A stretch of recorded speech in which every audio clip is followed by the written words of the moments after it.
Samantala, dalawang pugante na may serye ng kasong sexual offenses laban sa mga minor de edad ang naaresto ng Police Regional Office 1 na PRO1 sa magkahiwalay na manhunt operations noong December 5, 2025 sa Barangay Sapang Dayat, San Ildefonso, Bulacan.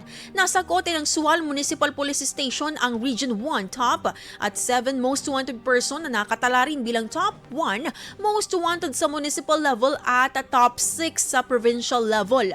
Ang suspect, 38 anyos at helper mula Sual, Pangasinan ay may 3 kaso ng statutory rape na pawang walang piyansa.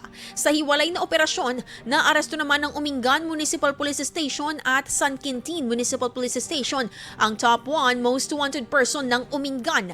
Ang suspect ay isang 41 anyos na magsasaka at nahaharap sa 7 bilang ng incestuous rape na pawang walang inirekomendang piyansa. Kasalukuyang nasa kustodiya ng kani-kanilang arresting units ang dalawang akusado para sa dokumentasyon at pagproseso ng mga kaso.